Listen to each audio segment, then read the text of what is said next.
104 Introduction. Introduction. You appear in all ways as the glory and protector of disciples, like the moon and its various reflections in water, until the radiant circle of disciples dissolves into absolute space. The primordial consciousness of absolute space is continuously displayed. Düdjom Lingpa v 622. The pure visions revealed by Düdjom Lingpa are streamlined accounts of the core practices of Dzogchen, which appear to transcend all limitations of specific historical eras and cultures.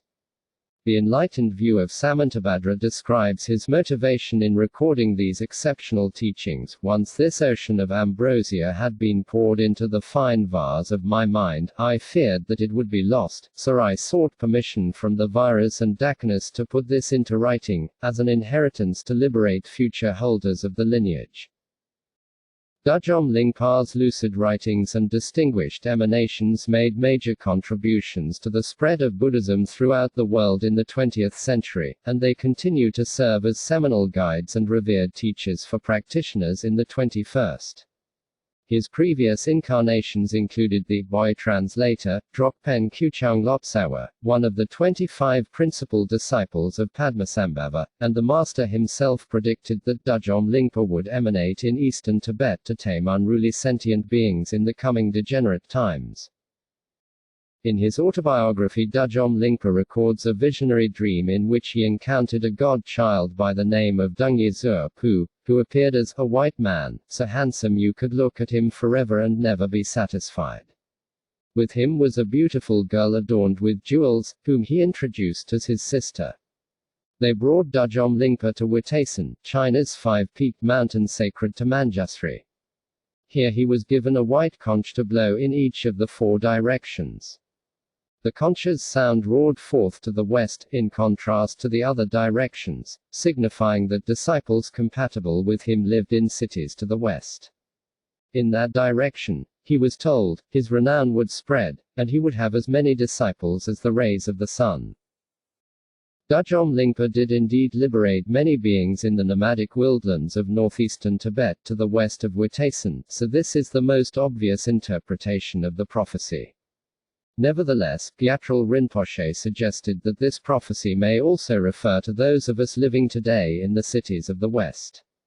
These visionary teachings repeatedly state that they were intended for people in the future, and we may consider ourselves included as beneficiaries of Düdjom Lingpa's legacy.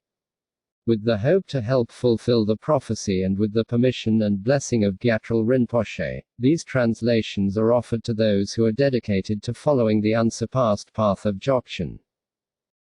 Concealed teachings.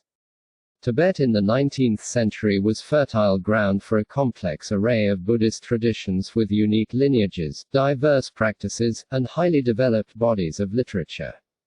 1,000 years of state and private sponsorship had established powerful monastic institutions and a host of scholars and luminary contemplatives who were deeply revered by the Tibetan people. Learned monks as well as accomplished lay practitioners earned respect for their meditative acumen and were sought out for Dharma instruction. As these traditions and masters devoted themselves to spiritual awakening, still isolated from outside cultures, 19th-century Tibet witnessed a renaissance of Buddhist scholarship and practice that reverberates around the world even today. One of many famous meditation masters who lived in those times, Düdjom Lingpa is known for the clear, incisive teachings he left to humanity. Although he was not educated in the monastic schools that dominated Tibetan Buddhism, he was a spiritual prodigy, experiencing visionary encounters with enlightened beings from an early age. The most important of these was the lake-born Vajra manifestation of Padmasambhava, the 8th-century Indian guru who helped to establish Buddhism in Tibet. Düdjom Lingpa's transcendent teachers answered his questions, offered advice, made prophecies, and spelled out the meaning of their utterances and other portents. He suffered many hardships in following their repeated instructions to dedicate his life to solitary meditation and peripatetic teaching, while avoiding the worldly shackles of institutional duties, financial security, and the comforts of home. In return, his teachers revealed remarkably profound and clear explanations of the nature of reality and the path to enlightenment, which Düdjom Lingpa recorded in texts such as those in this series, known as Pure Visions, Tib. Dag Snang. We might think of Düdjom Lingpa as a Gnostic visionary in modern terms, but his identity in Tibetan Buddhism is as a treasure revealer, or Turtan, Tib. Jita Ston, one who discovers and reveals Dharma teachings and artifacts that were concealed in earlier times by enlightened beings to benefit future practitioners. Buddhism's dissemination in 7th century Tibet began with massive state-sponsored initiatives that created the written Tibetan language, translated the Buddhist scriptures from Sanskrit, built monastic institutions, and trained monks and nuns. The assassination of King Ralpachan in 838 marked the collapse of the Tibetan imperial dynasty and the beginning of a century of fragmentation, conflict, and darkness in the historical record. In the absence of institutional support, many scriptures, practice traditions, and lineages that had been established in the royal period were maintained by householders and yogins. When organized Buddhism re-emerged in the 11th century, there were debates about the authenticity of the early texts and accusations of corruption. New translation Tib. GSAR schools emerged, and the earlier texts, traditions, and lineages were retrospectively labeled the early translation, or Nyingma Tib. RNY school. The Nyingmapas recognize three valid ways for the Buddhist teachings to be transmitted: the oral transmission of the Buddha's words, Tib. BKA Ma, the concealed treasures, Tib. Jita Ma, originating from Padmasambhava and other masters, and pure vision teachings, such as those in this series. The long transmission of canonized scriptures that have been passed down orally from teacher to disciple for many generations includes both the exoteric sutras and the esoteric tantras. While they enjoy utmost respect, these ancient teachings are sometimes difficult to fathom, except by the most erudite scholars, due to the complexities of translation and the cultural embeddedness of the texts. In contrast, revealed treasures and pure vision teachings are said to carry the moist breath of the darkness, as they manifest directly to revealers in more recent times. This short transmission of revealed treasures and visionary teachings successively emerges throughout history in accordance with the needs and abilities of suitable disciples from one time and place to the next, so its blessings are said to be more potent. Düdjom Lingpa's mind incarnation, Düdjom Rinpoche, reported that when he listened to the sharp VAJRA of conscious awareness Tantra, all the difficult points of the vast ocean of Tantras became clear. In his encyclopedic treatise on the Nyingma tradition, he describes treasure teachings as unequaled in the splendor of the blessings.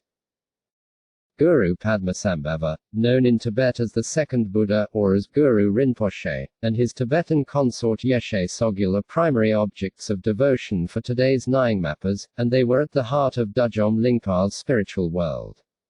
Anticipating the changing times ahead, they concealed Dharma teachings to be discovered by later incarnations of the disciples over the course of Tibet's evolution and predicted the location and identity of the discoverers of these spiritual time capsules. When these include physical artifacts, such as ritual objects, images, and texts, they are called earth treasures, Tib. Sag Ter. They may include symbolic inscriptions that the revealer must decode, often a difficult challenge. Treasures secreted in the mint streams of Padmasambhava's close disciples, awaiting the optimal time to be disclosed to their hosts, are called mind treasures, Tib. Dongs Ji Ter. One example is Düdjom Lingpa's profound heart essence of Saraha, recently translated into English by Lama Chonam and Sangye Kandro, along with its word-for-word commentary by Düdjom Lingpa's disciple Pema Lungtik Gyatso. A pure vision, such as those described in this series, is a teaching received by an accomplished master in a visionary experience or dream as a blessing from a wisdom being such as a deity, siddha, or dakini. Such pure visions are said to originate from the aspirations of bodhisattvas, as Santideva aspires in A Guide to the Bodhisattva Way of Life. May all beings unceasingly hear the sound of Dharma from the birds, from every tree, from the rays of light, and from the sky. Primordial purity is ultimately the nature of everything, as Düdjom Lingpa is told by the original human teacher of the great perfection in this historical era, VAJRA, or Garab Dorje. Primordial purity is the supreme encompassing expanse. From its unveiled natural radiance in pristine clarity emerges the spontaneously present display of the treasure trove of enlightenment's wisdoms and qualities. Compared with the other well-known treasure revealers of his day, Düdjom Lingpa was an outsider. As a child, he was not widely recognized as a reincarnated master, or tulku, didn't take ordination, and remained apart from the monastic institutions that dominated Tibetan education at the time. Instead, he endured poverty and hardships in following the advice of his visionary teachers to practice meditation in solitary retreat. At first, because he lacked a formal education and recognition as a tulku, Düdjom Lingpa's authenticity as a treasure revealer was challenged and his revelations were not taken seriously. Ultimately, however, the truth of his teachings was borne out by his extraordinary efficacy as a spiritual guide, leading hosts of his disciples to high states of Dzogchen realization. It was such empirical evidence that led to his recognition by the leading teachers of his time and to widespread respect for his revelations. These teachings include vivid accounts of a realized master's innermost experiences and succinct words of heartfelt advice. The style may seem formal on the surface, but they are woven like sturdy homespun cloth rather than the fancy brocade of classical Tibetan scholarship. The master speaks to readers directly, in everyday language, as a mentor supporting his disciples on the path to enlightenment without holding anything back. This is not abstract philosophizing but a practical, experience-based guide to each step, obstacle, and accomplishment on the path to realization, from one who has walked this path and led many others to its culmination.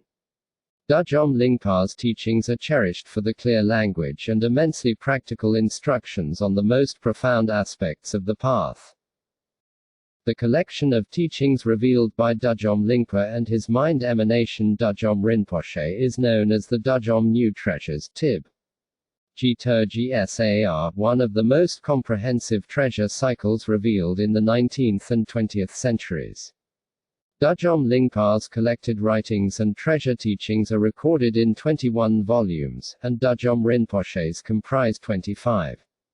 A detailed description of the process of treasure concealment and discovery entitled Wonder Ocean was composed by Düdjom Lingpa's eldest son, Jigme Tenpe Nyama, the third Dodropchen Rinpoche, 1865–1926, who was a consummate Nyingma scholar and adept. This has been translated by Tulku Tundup Rinpoche along with his own commentary and much documentation of the rich tradition of treasure teachings in Tibetan Buddhism. Spiritual prodigy. Tibetans love hagiographies of realized masters for the power in inspiring disciples to replicate the Guru's accomplishments. Düdjom Lingpa blessed us with an extraordinary autobiography entitled A Clear Mirror, whose highlights are summarized here from the lucid English translation by Chonyi Drolma. She worked from a copy of the author's own manuscript made and double-checked by a disciple of Sara Kandro, regent of Düdjom Rinpoche, and root lama of his reincarnation as Düdjom Yangtze Rinpoche. This is Chatral Sangye Dorje Rinpoche, who at the age of 102 continues to inspire his many disciples. Düdjom Lingpa's autobiography bears little resemblance to narratives of this sort in Western literature. With scant mention of life's ordinary events, it is packed with vivid accounts of the visionary experiences and dreams of a spiritual prodigy whose progress toward enlightenment is driven by life-transforming encounters with deities, siddhas, and dakinis as well as graphic battles with demonic beings. Above all, Guru Rinpoche and Yeshe Sogyal appear to him repeatedly to validate his realizations, direct his progress, and grant prophecies. The first appearance in his life story occurs when his previous incarnation, Düdjom Lingpa Sal, passes away and meets them in a pure land, where Guru Rinpoche laments the lack of qualified spiritual mentors to lead beings on the path of the great perfection. Yeshe Sogyal begs him to send an emanation to guide beings in this degenerate age, and Guru Rinpoche answers that Düdjom Lingpa must return to the world to serve beings by the power of his previous aspirations. Seeing the great difficulties in store, Düdjom Lingpa begs for permission not to return. Guru Rinpoche responds that past lifetimes aspirations and karma connect him to 3,000 fortunate individuals, including more than 500 who can be liberated in one lifetime, 10 treasure revealers, and 7 teachers of secret mantra who will reincarnate as his own sons. Now go. He commands, promising that wrathful guardians of the teachings will protect him from harm. Thus compelled, Düdjom Lingpa was born as rainbows appeared in the sky on the 10th day of the bird month in the female wood-sheep year, 1835, in the Sirta Valley of Golok in northeastern Tibet. During the first years of his life, Düdjom Lingpa witnessed beautiful visions of darkness and terrifying battles between demons and his wrathful guardians. The year he turned 3, a profound vision of Buddhas and Bodhisattvas left the young boy in a faint. Fearing for his life, his mother summoned the local leader Lama Jigme, who reported that the boy had not been struck by disease, his karmic propensities from previous training had been awakened. Düdjom Lingpa suddenly recognized Lama Jigme as the reincarnation of his predecessor Düdjom Lingpa's uncle, and he states that from this time on, the turmoil in his life due to gods and demons vanished.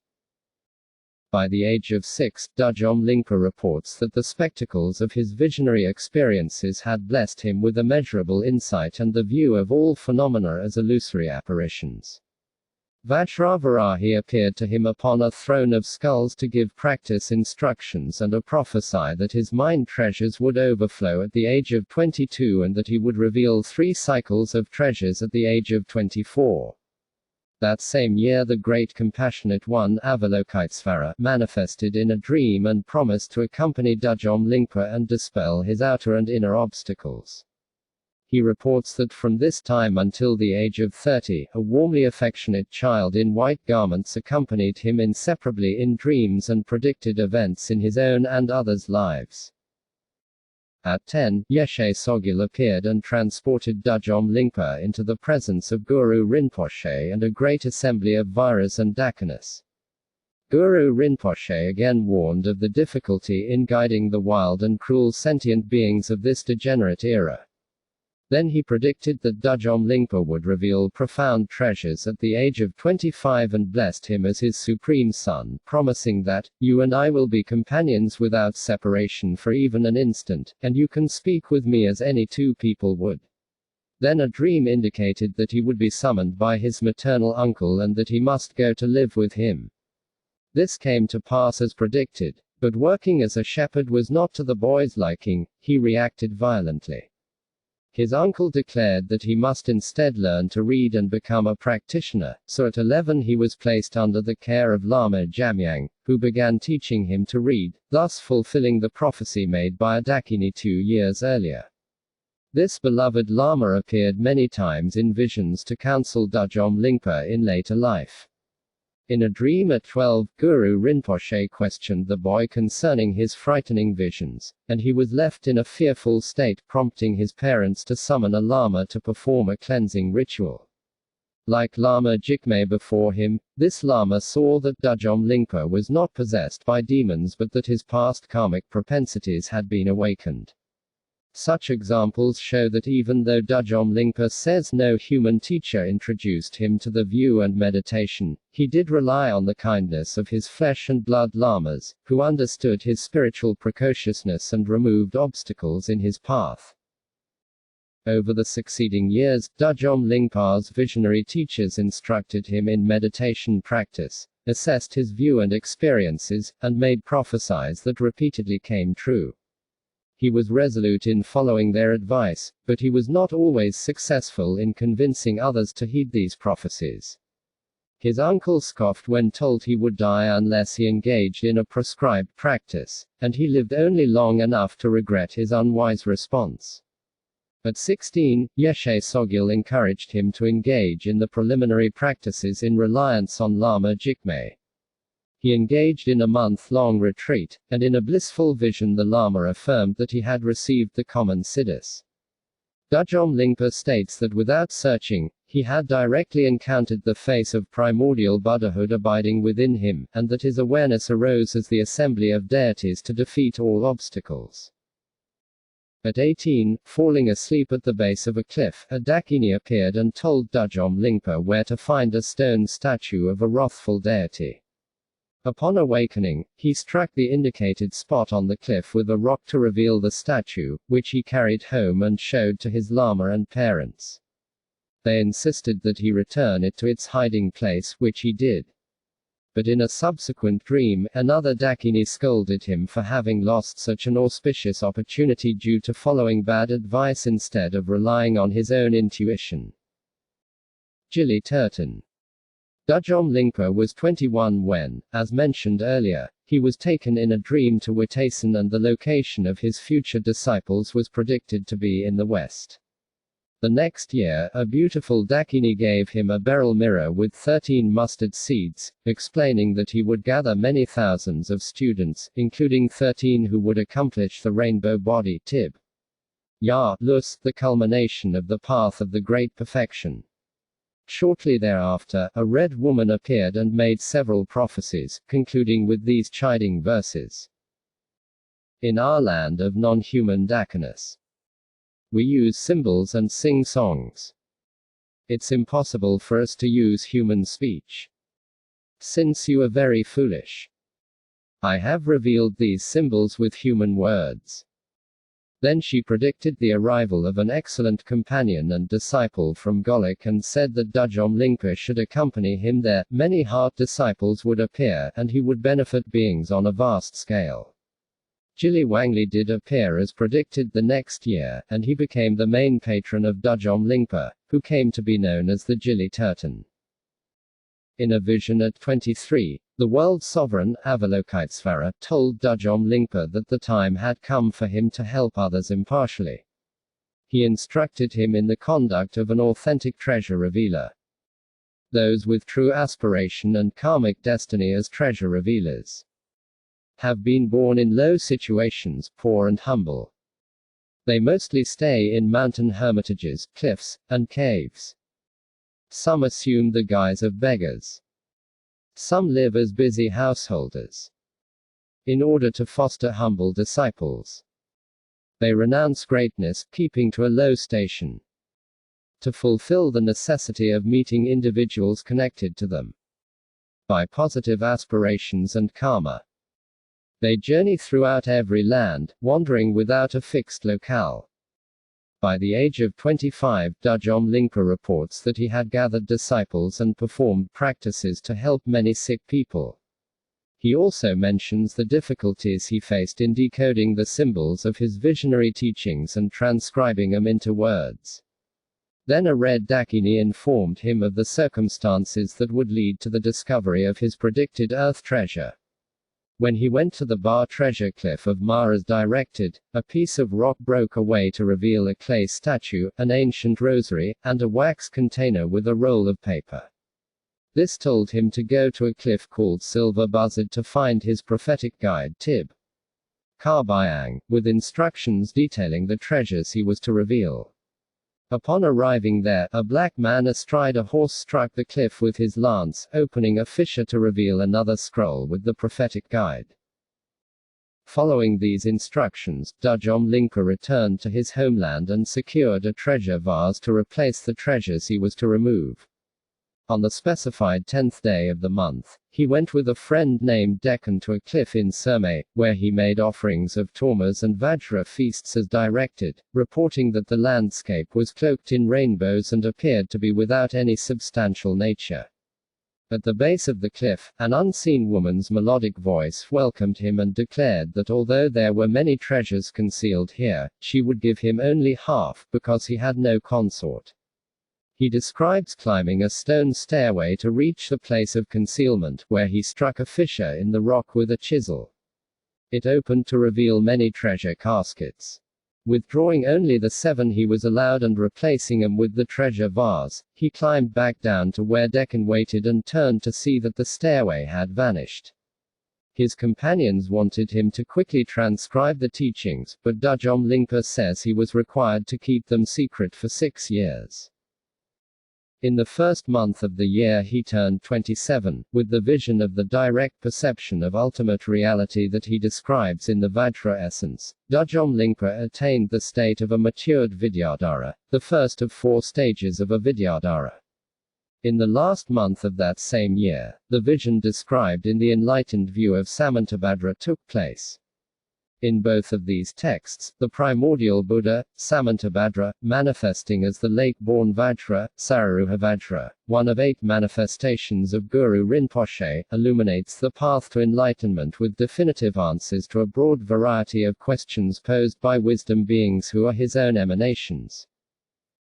The majestic visions witnessed by Düdjom Lingpa in the succeeding years document his spiritual progress and his proficiency as a deeply realized Gnostic. He reports that by simply focusing on any subject, whatever teachings he needed would flow forth in the space of his awareness as if a precise copy had been made. Such a manifestation of a teaching in its entirety is characteristic of pure visions. As Tulku Thondup Rinpoche explains in Hidden Teachings of Tibet, pure vision teachings are not considered treasure teachings unless they have been concealed through mind-mandate transmission, Tib. Gtad argue in the essential nature of the minds of disciples and then awakened by pure vision.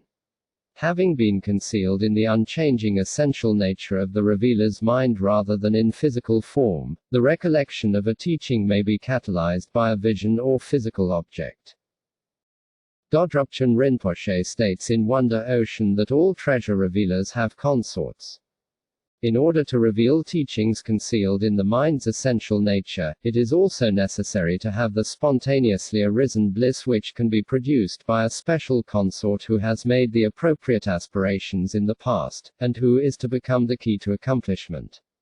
Besides having been told that he was able to withdraw only half of the treasures revealed to him for lacking a consort, Düdjom Lingpa received numerous instructions to rely upon consorts, both wisdom beings and worldly Dakinas, along with predictions of the accomplished sons to issue from his relationships with the worldly ones.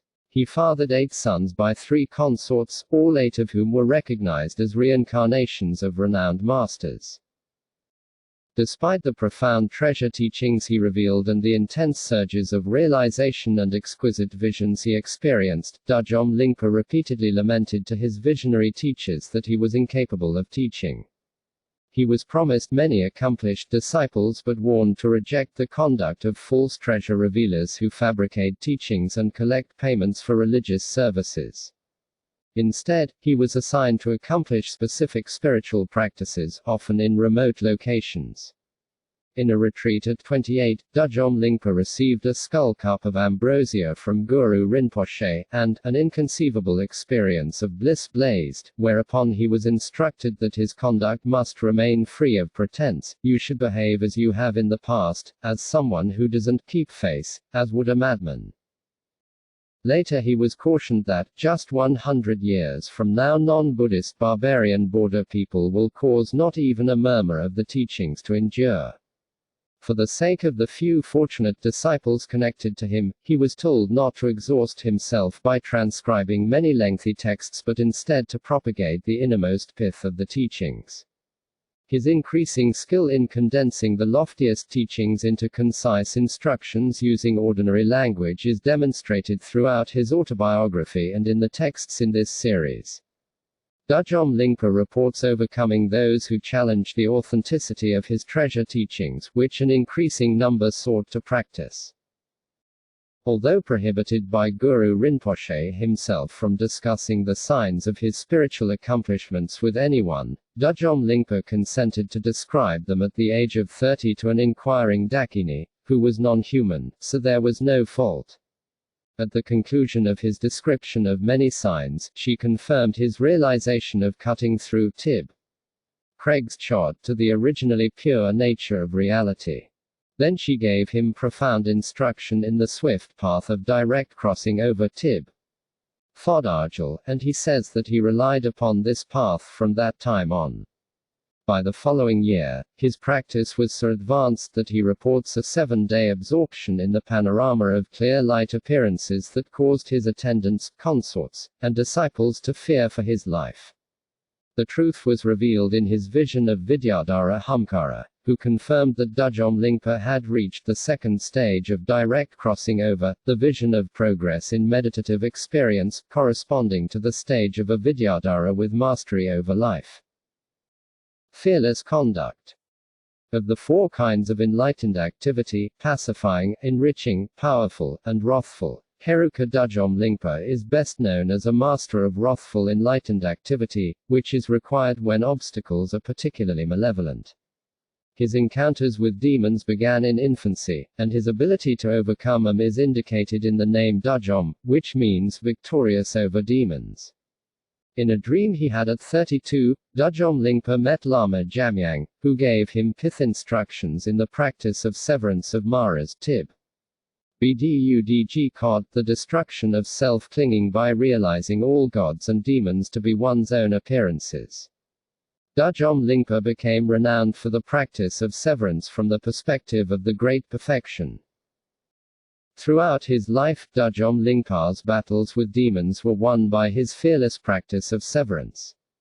He confronted his demons directly and forcefully by recognizing them as phenomena of his own creation, devoid of any inherent existence of their own. In a dream, he meditates on compassion for a fierce demon who stabs him in the heart. When another one slings her breasts over his shoulders and plunges her teeth into his brain, he becomes lucid within the dream, inseparable from his demons and immune from harm. The many vivid and frightening visions Düdjom Lingpa reports in his autobiography and in our texts may be misinterpreted unless all wrathful and peaceful deities are understood to be devoid of inherent existence. When a Dakini brings him to Guru Rinpoche's abode on copper-colored mountain, which is surrounded by innumerable wrathful beings, Düdjom Lingpa explains that all of them possess peaceful minds of primordial consciousness, which never stray from the absolute space of phenomena, while their manifestations of primordial consciousness bristle with utterly terrifying, fierce, and majestic attributes. Following this magnificent experience of receiving empowerments, teachings, and prophecies from Guru Rinpoche, as Düdjom Lingpa prepares to go. The view of the great perfection is powerfully evoked by the Dakini who transported him there. In the false outlines of this dreamscape's appearances, there is no such thing as either going or staying. Such pointed reminders of the ultimate view appear frequently at the conclusion of Düdjom Lingpa's experiences, whenever he errs by investing his visions with true existence.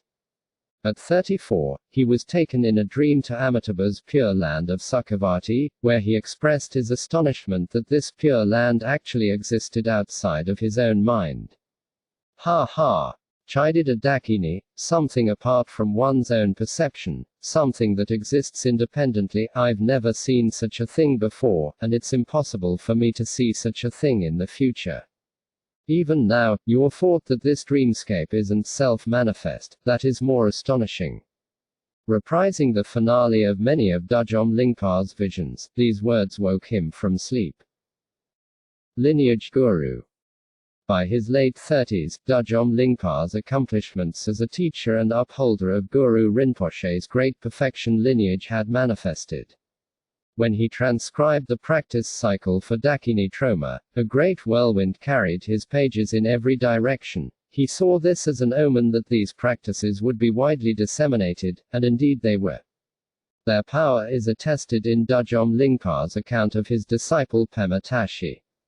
When he transcribed the text, a stream of milk imbued with flavors, vitality, and nutritive qualities flowed from the sphere of empty space until it just filled a cup. When he drank it, for 3 days his body and mind were suffused with bliss and new realization was born within him.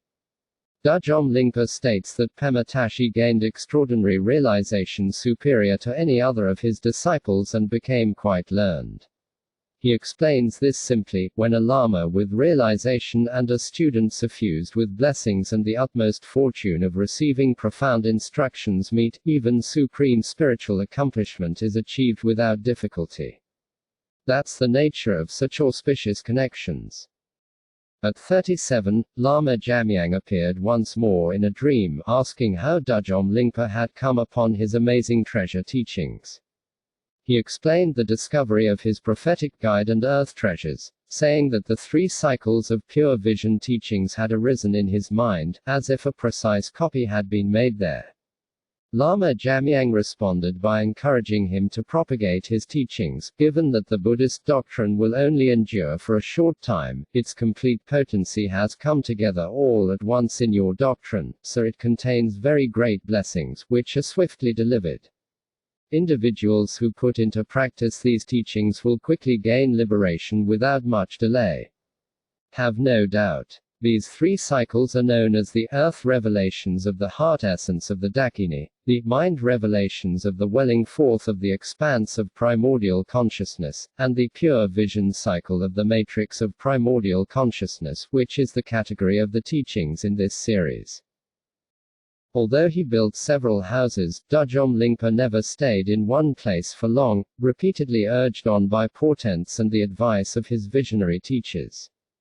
He reports hundreds of disciples gathering to receive his teachings on severance and the great perfection in various locations.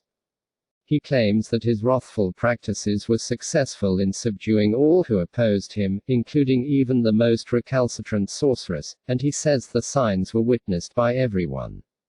His detachment from the monastic system is shown by the single line his autobiography devotes to his construction of Datsang Khalsang Monastery at 56. This became his seat for the rest of his life. At 59, a Dakini appeared and reminded him that, like all Dakinis, she was the dynamic expression of his sublime wisdom. She then advised Düdjom Lingpa to travel quickly to the hidden land of Pemako, where Guru Rinpoche said that one practice session was equal to 1 year of practice elsewhere. Here he would discover a prophetic guide and treasures that would be of immense aid to beings. But a few months later, another Dakini announced that it was too late. Having been unable to reach Pemako as directed in this life, Düdjom Lingpa told his disciples to look for his reincarnation there. Very soon now foreign barbarian armies will begin to flood the Dharma land. Therefore there will be little peace or happiness. With prayers to Padmasambhava, quickly make ready to go to the hidden land of the Guru, Pemako. I will go there too. In fact, this old man will arrive there before you do. At the age of 69, on the 8th day of the 11th month in the water rabbit year, 1903, without any sickness or discomfort, Düdjom Lingpa passed away with amazing signs. His body was transformed into light, leaving a form the size of an 8-year-old child, and many 5-colored relics were found in the cremation ashes. As he promised, he was reborn in Pemako. When he began speaking it was with a foreign Golic accent. He told everyone that he was Düdjom Lingpa and repeated the names of his former disciples. His Holiness Düdjom Rinpoche, 1904-87, was 3 years old when he inexplicably insisted that his parents prepare to receive important visitors. Soon some nomadic monks and nuns approached, and the young Tulku ran to greet him, calling the disciples who had come to find him by name and asking what took them so long. They were awestruck and had no doubts about who this was. Düdjom Rinpoche was recognized as Düdjom Lingpa's enlightened mind emanation, and Jamyang Natsik Rangdral was recognized as his activity emanation. Tulku Drakan was the emanation of his enlightened qualities. His own grandsons Kunzang Nyama, 1904-58, and Sonam Doyen, 1910-58, were recognized as his body and speech emanations and were also treasure revealers. According to a description of Düdjom Lingpa's lineage up to the present time called Wondrous Golden Grain, in addition to his 8 sons, Düdjom Lingpa had 4 daughters, 10 grandchildren, and 10 great-grandchildren. In patriarchal custom, the sons are given prominence and the daughters are unnamed.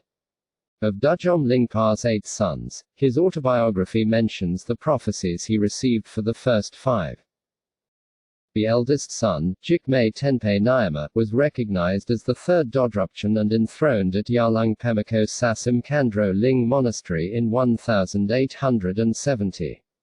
At Dzogchen Monastery he received teachings on the Guide to the Bodhisattva Way of Life, Bodhikari from Patrul Rinpoche, 1808-87, who was so impressed with the boy that he invited him to Jugil Monastery to give the annual teaching of this text before a large audience, at the age of 8. He became an accomplished scholar, and in addition to his text Wonder Ocean on Treasure Revelation discussed above, he composed his first commentary on the Gayagava Tantra at 21. Realizing that some of his views were not representative of the Nyingma lineage, he composed a second commentary called Key to the Precious Treasury. His corpus includes 99 works totaling over 1,000 pages.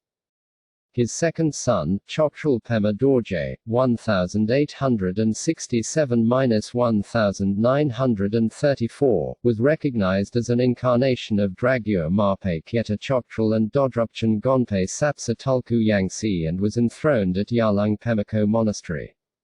He later became the administrator of Dodrupchen Monastery and managed his elder brother's projects. Third was Konshe Tulku Zamling Wangyal, 1868-1907, who was recognized as the reincarnation of Dekonshe Yeshe Dorje, 1800-1866, and was enthroned at both Dodrupchen and Nizhik monasteries at the age of 9. The next year, following a Dakini's suggestion, Düdjom Lingpa brought Khentrul to Patrul Rinpoche, who gave them many transmissions. Khentrul's son Zungta Kunzang Nyama was recognized as Düdjom Lingpa's enlightened speech emanation. Düdjom Lingpa's fourth son, Namtrul Mipam Dorje b. 1879, died at an early age. Fifth came Drime Oza, 1881-1924, who was recognized as a reincarnation of the brilliant Nyingma scholar Longchenpa. Unlike most of his brothers, he did not remain at Dodrupchen Monastery but traveled and taught extensively, following his father's lead. He and his equally famous consort, Sarah Kandro, 1892-1940, the author of 2 texts in our second volume, revealed treasures together and worked to preserve the writings and legacy of Düdjom Lingpa. His 18-volume corpus was lost in the Chinese invasion of Tibet. The sole work recovered to date is his commentary to his father's Troma Mind Treasure, called Stainless Luminous Expanse. His son Sonam Doyen was recognized as Düdjom Lingpa's enlightened body emanation. The sixth son, Lachen Topyal, 1884-1942, an incarnation of Jichan Apang Kuchen, was enthroned at Takshe Samdrup Monastery in 1893. He reincarnated as H. Sakya Trizin Rinpoche. Seventh came Tulku Namka Jigme, 1888-1960, recognized as an incarnation of Patrul Rinpoche. At 7, he was enthroned at Jugil Monastery. He revealed 9 volumes of treasures and constructed a monastic college. The eighth son was Dorje Drajal, 1891-1959, recognized as an incarnation of Sangde Kingonang Namcho Mingyur Dorje. He succeeded Düdjom Lingpa at Kalzang Monastery. The path to perfect enlightenment. The path to enlightenment revealed by the Buddha consists of three fundamental trainings, in ethical discipline, samadhi, and wisdom.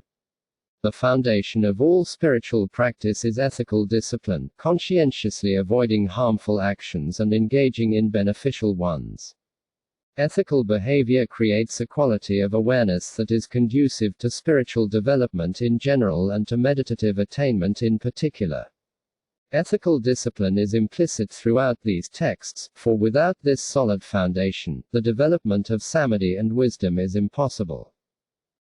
The higher training in meditative concentration, or samadhi, includes a wide array of practices for achieving exceptional mental balance, and a core practice within this training is the cultivation of meditative quiescence, SKT. Samatha, Tib. G-Nas. One major outcome of samatha is experiential access to the substrate consciousness, SKT. Alainana, Tib.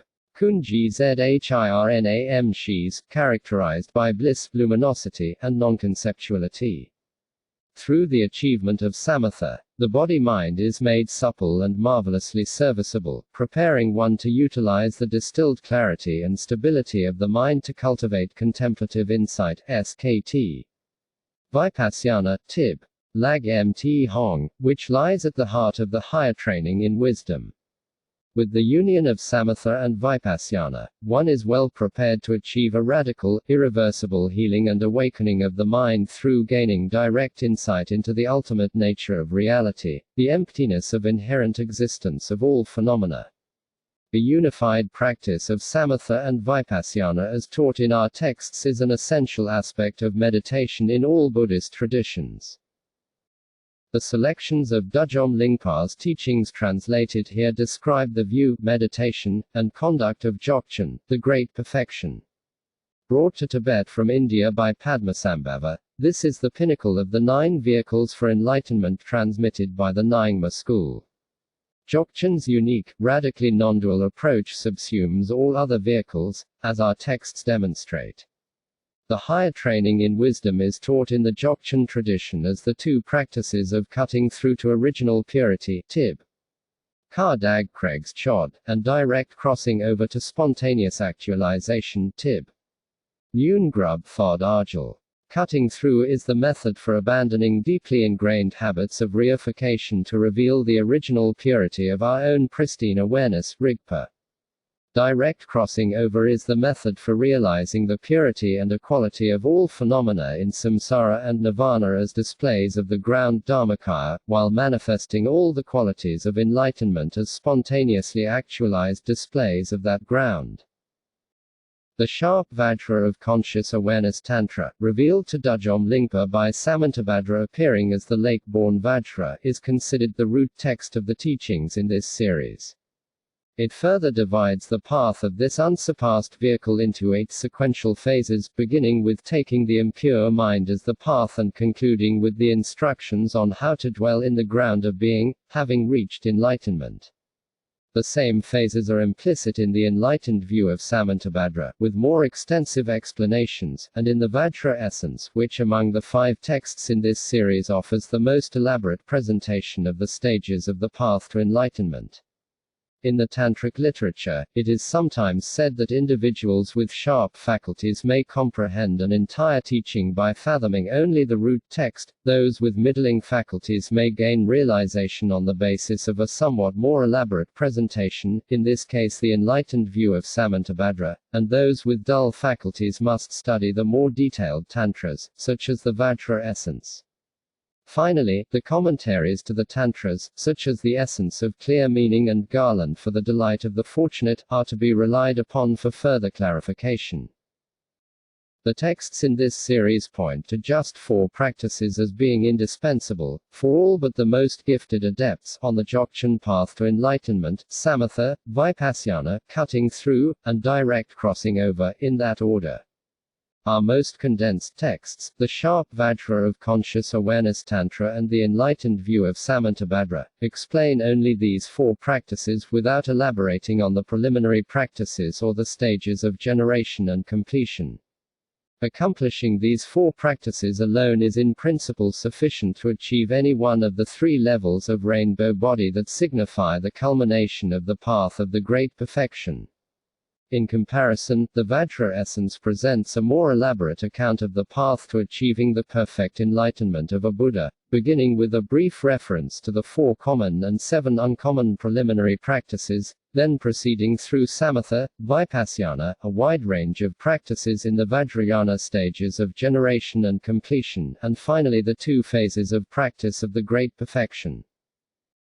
These texts repeatedly state that to practice the great perfection, it is indispensable to achieve samatha, in which the mind dissolves into the substrate consciousness and you experience bliss, luminosity, and non-conceptuality, and to realize the emptiness of all phenomena, the goal of Vipassana.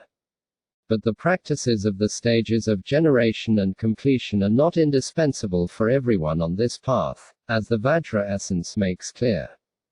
It describes 2 possibilities for revealing the nature of the ground of being, or the awareness of Samantabhadra, once you have ascertained the view of emptiness. The first way is to directly identify it in your own being. For the direct identification within your own being, you first establish all the phenomena included in samsara and nirvana as emptiness. Once you have ascertained them as the displays of the space of ultimate reality, you identify this state as the great revelation and apprehend your own nature. As a result, you naturally settle in ground pristine awareness as the great freedom from extremes. This is the swift path, the jnana of the great perfection. The second way is for people who lack the fortunate karma leading to direct identification.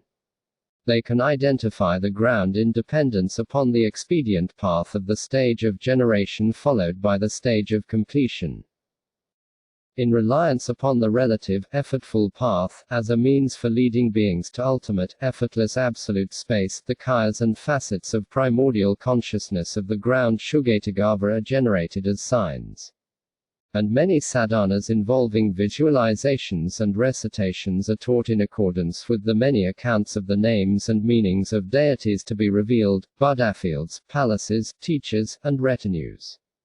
All accounts asserting that by striving in meditative practice you will reach some vast region somewhere else, called a Buddhafield, are called paths of expedient means.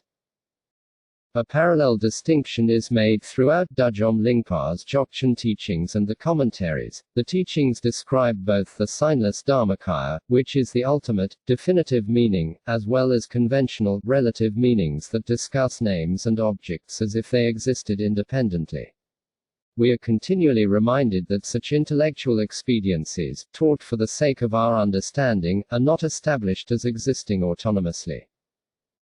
The vehicle of the great perfection takes the result as the path, and the fruition of this path is the recognition of all appearances and mindsets as being empty of inherent existence, manifesting solely as displays of one's own pristine awareness.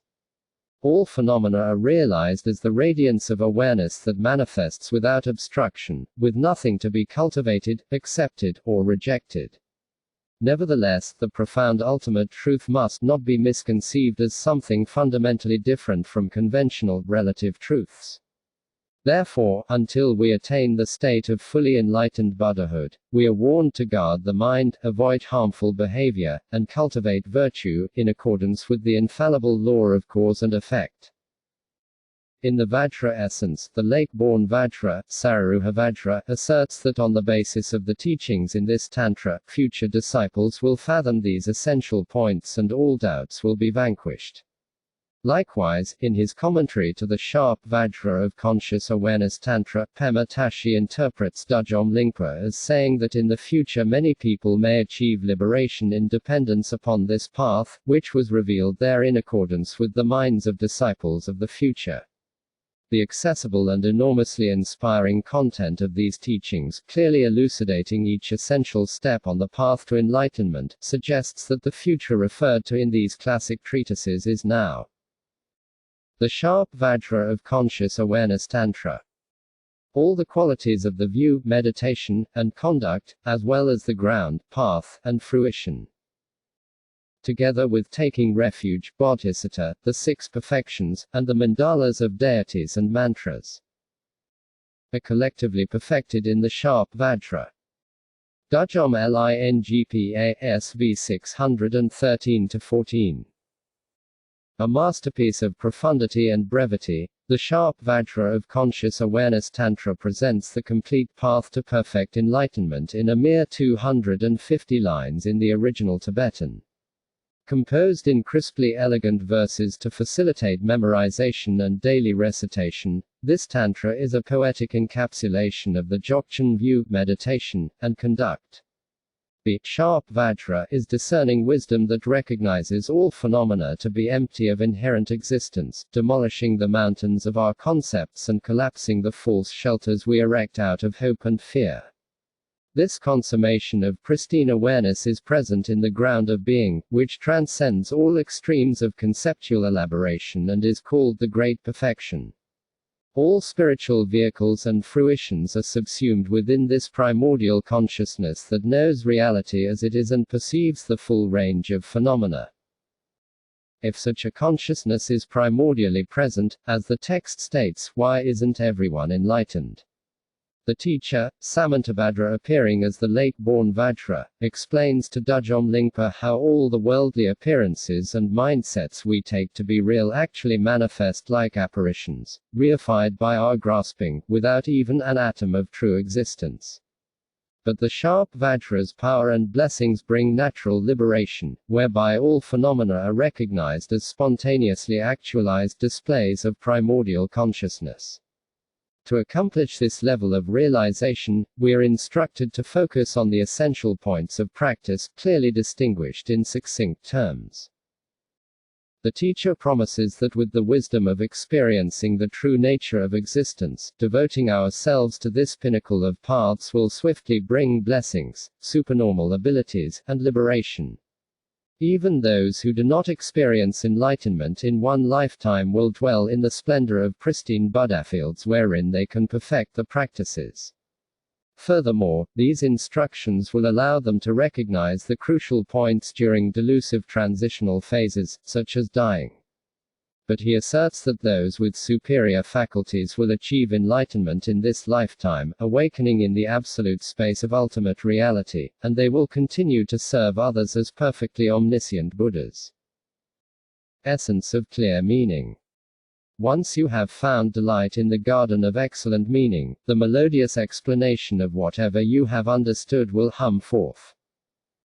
Those who taste this sweet essence again and again perfect the power of blessed confidence.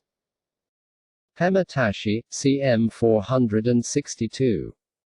To effectively practice the instructions given in the sharp Vajra of Conscious Awareness Tantra, we must rely upon its detailed commentary, Essence of Clear Meaning. Düdjom Lingpa's disciple Pema Tashi is the first named requester of the sharp Vajra of Conscious Awareness Tantra itself. Although he is considered the author of this commentary, his role in modern terms might have been closer to that of a compiler and editor. In the colophon, he describes it as the memorized oral teachings of Düdjom Lingpa, which he set down in writing. The highly condensed teachings of the root Tantra are explained with definitive verses from the sutras, tantras, and famous masters along with Düdjom Lingpa's oral explanations and quotes from his teachings, especially the enlightened view of Samantabhadra and the Vajra essence. In this traditional Tibetan format, called a word-for-word commentary, Tib. Sheik Grell, the explanatory material has been woven in between the words of the root text, which are embedded in their original order, in Tibetan. This structure makes the commentary both a comprehensive tutorial and a quick reference tool, because the root text's words serve as an index to the meaning of any passage. In translation, it is not always possible to match the order of the root text within the commentary, but the root terms have been bold-faced, making it easy to find the explanation for any verse. For example, where the root Tantra reads, subtle self-concepts, obscure wisdom and primordial consciousness, the commentary offers this expansion. In the beginning, subtle self-concepts adventitiously arise where there is no self, obscuring the essential nature, wisdom, and its creative power, primordial consciousness. Furthermore, the commentary is structured in classical Tibetan style with a detailed outline, which elaborates upon the eight-phased structure of the sharp Vajra of conscious awareness Tantra. This not only facilitates access to specific subjects, but it offers an in-depth conceptual map of the teachings. The outline does not appear explicitly in the Tibetan text but is defined implicitly by subtopics listed beneath each topic. Because Dzogchen literature employs a unique vocabulary, and interpreting this profound language is crucial to our understanding, essence of clear meaning embeds definitions for many key terms and concepts in the form of succinct explanations called contextual etymologies, as mentioned in the preface. Similar etymologies are found in most of our texts, offering us the opportunity to compare multiple explications of the lexicon of the Great Perfection. The foolish dharma of an idiot clothed in mud and feathers. I, an old vagabond, have shaken my beggar's satchel, and this is what came out. Düdjom Lingpa MF 465. Speaking now as an old man, Düdjom Lingpa self-deprecatingly describes himself as an idiot and his dharma as foolish, but as one reads through this extraordinary and very personal presentation of the path, the authenticity of the author and his insights becomes radiantly clear. This brief recounting of the seminal teachings in his life describes the complete path to enlightenment as he traversed it, focusing on the key instructions at each step. In emptying his bag, he holds nothing back. This story evokes a sense of the powerful presence for which Düdjom Lingpa was famous. His gaze was said to be penetrating and his intellect unmatched. Even his most famous son, the third Dzogchen, could not defeat him in debate. As he traveled the Tibetan countryside with his retinue of disciples, the arrival of their encampment must have been eagerly anticipated. The people who assembled to receive his teachings and empowerments would have included many who were illiterate nomads as well as hidden adepts and learned monks and nuns. The opening scene in our story depicts quite a different character from the grandiose scholars with their elegant language and erudition that were also on offer in this vibrant marketplace for spiritual instruction. It's easy to imagine Düdjom Lingpa's magnetism attracting the faithful with simple, clear instructions that they could easily put into practice in the course of their daily lives. The colloquial tone of this composition belies its profound content, which narrates the path from the perspective of an accomplished master who holds the unsurpassed view of the Great Perfection. With sharp points and earthy humor, Düdjom Lingpa punctures each of our misconceptions and belittles each of our excuses, one by one. His grandfatherly advice powers us forward on our journey to enlightenment, bypassing all way stations. Stripped of pretense and transcending intellectual analysis, this Dharma is a flawless mirror that reveals our own primordially enlightened nature. The enlightened view of Samantabhadra. Great wisdom is the sole eye of primordial consciousness, for just by opening it, you will truly perceive the nature of existence of ultimate reality, suckness. Düdjom Lingpa vs 542-43. Revealed in a visionary experience when Düdjom Lingpa was 27, the enlightened view of Samantabhadra is a visionary teaching manifesting as an extended dialogue between a retinue of bodhisattvas and Samantabhadra appearing as the lake-born Vajra. His answers to pointed questions concerning the crucial aspects of Dzogchen practice from disciples who are inseparable from his own nature, such as Vajra of pristine awareness, go far beyond a simple, normative account of the path to enlightenment. This portrait of the ultimate spiritual vehicle clearly depicts not only the high road to enlightenment but also the many roadblocks, deviations, and byways practitioners will inevitably encounter, each trap clearly identified, with an escape route and words of encouragement. Like the sharp Vajra of conscious awareness Tantra, the complete path to enlightenment is described here, but key elements of the path are explained in greater detail. For example, concerning the crucial difference between intellectually understanding emptiness and actually realizing it, the sharp Vajra of conscious awareness Tantra simply lists this as a key distinction to be made, and essence of clear meaning defines the difference in just 2 paragraphs. But the enlightened view of Samantabhadra commits 2 pages, beginning with a blunt warning: those who have not fathomed the depths pretentiously mistake understanding for realization. It then proceeds to define 8 types of mistaken understanding that are not to be confused with realization, followed by a profound description of the phases of actual realization, with pithy guidance at each juncture. Although this text includes no outline, the same phases of the Great Perfection path given in the root text are readily apparent, and they have been identified in the translation to assist readers in comparing this text with the others. Even though the advice in the enlightened view of Samantabhadra is more comprehensive than that found elsewhere in this volume, it may also be more accessible. The everyday language of the dialogue and the heartfelt advice being offered immerse us personally in Düdjom Lingpa's vision. The frank explanations of profound subjects and crisp definitions of unique Dzogchen terms dispel mistaken notions and deepen confidence in this pinnacle of the Dharma. We are in the care of an omniscient and supremely compassionate guide who withholds nothing, never minces words, and repeatedly challenges us to accomplish the ultimate goal of enlightenment for the benefit of all sentient beings. There can be no question that this wisdom comes from its primordial source, Samantabhadra.